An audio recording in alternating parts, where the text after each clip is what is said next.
Let's demonstrate the capital budgeting techniques with a simple example. In this first example, you're going to see that cash flows are equal.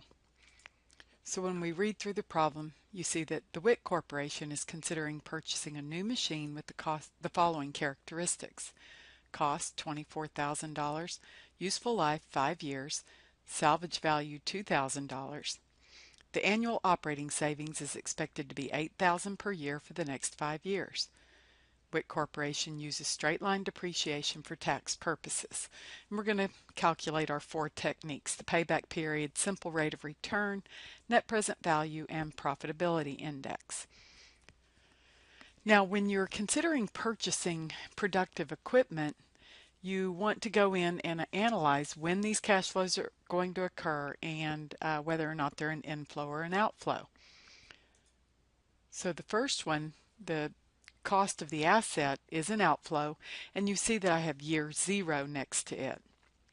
That's because we're going to assume that this is going to be purchased immediately, not 1 year from now or 3 years from now, but right away. The salvage value, remember, that is when you decide to sell the asset. So we're assuming at the end of the 5-year life we'll sell the asset, and we estimate that the cash we'll get from that is $2,000. Now, the other cash flow that you see in this problem is the operating savings of $8,000 per year. Now, understand that in order for you to consider this a viable option, you're going to have one or both of increased revenues and or decreased expenses, or there's really no reason to buy the asset. In this case, we have decreased expenses or operating savings. Now, if you think about operating savings, think in terms of if I were to pay your rent for you that's due at the beginning of next month. That would reduce your cash flows for rent and, in effect, increase your cash. So we're going to treat that as an inflow. And this one is going to occur in years 1 through 5. All right, so now let's compute a couple of the techniques for analyzing if this is a good investment. First, we'll look at the payback period, and because the cash flows are equal, we're able to take the net initial investment, that's the $24,000, and divide by the cash flow. We come up with 3 years. It will take 3 of the 5-year useful life just to recover the cost of the asset.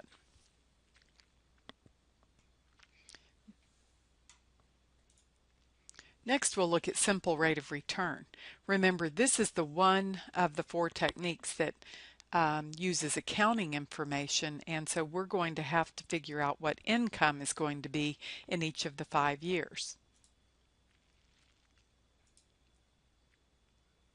So we know the cash flow is $8,000 in years 1 through 5. So we'll start with our incremental revenues or operating savings. That's going to serve to increase income. Now, when you look at the information provided, they don't directly tell you that there will be additional expenses, but you do see that we're going to depreciate this using the straight line method. So we're going to need to subtract depreciation expense to get our incremental income.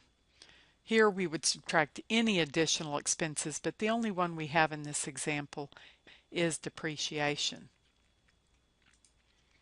Now, if you'll remember, straight line depreciation looks like this. You take the cost of the asset minus the salvage value, and you divide by the useful life. So we'll depreciate this asset $4,400 per year. So this leaves us with incremental income of $3,600. This is before tax, and we'll be ignoring taxes throughout the chapter. Now that we know our income is $3,600, we can compute the simple rate of return. We do that by taking income and dividing by the net initial investment, $24,000. So $3,600 divided by $24,000 gives you 15%. We would compare this to the minimum required rate of return, and it says in the problem that the cost of capital is 10%, so this is an acceptable rate of return.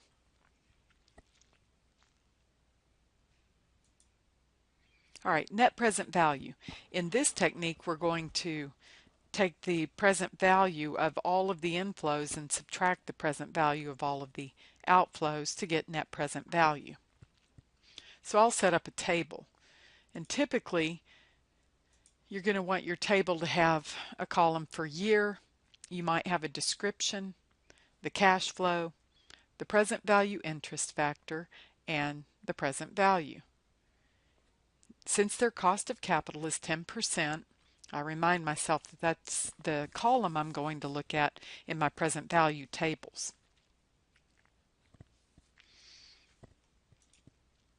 All right, if we start with the reason we might buy the asset, that's the annual cash flow we're going to get in years 1 through 5, I'm going to take 8,000 times the present value interest factor for an annuity, since this happens every year for 5 years. All right, so let's take a look at that present value table so you can see where I got that.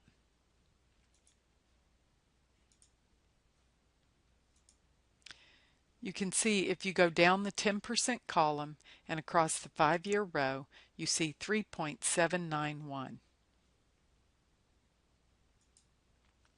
So the present value of getting $8,000 a year every year for 5 years is $30,328. So you're getting $40,000, but due to interest and inflation, it's only worth $30,328 today. Next, I'll look at our other inflow, and that's the salvage value that we're going to get at the end of year 5, $2,000. And in this particular case, when I'm going to find the present value, I need to go to the present value of a dollar table. And if you look at that, you'll go down the 10% column across the 5-year row, and you see 0.621. So the present value of $2,000 5 years from now is $1,242. Now our only outflow in this problem is the net initial investment of $24,000, so I'll subtract that out. But notice that there's no time for interest or inflation to take effect, so I don't need to find the present value of $24,000 now because it's $24,000. So our net present value is $7,570. This is a positive number, so what this means is that this project is expected to earn a return greater than 10%. I note 10% because that's the interest rate we used to find the present value. So that means it is an acceptable project. Last, we'll look at the Profitability Index. This is where you take the net present value and you divide by the net initial investment. And you get 0.32. Now we'll need to compare this to another investment to make this Profitability Index useful. And that's what we'll do in another presentation. So this was a quick look at capital budgeting techniques. We'll need to work some more problems to fine-tune this, so we'll look at that in our next presentation.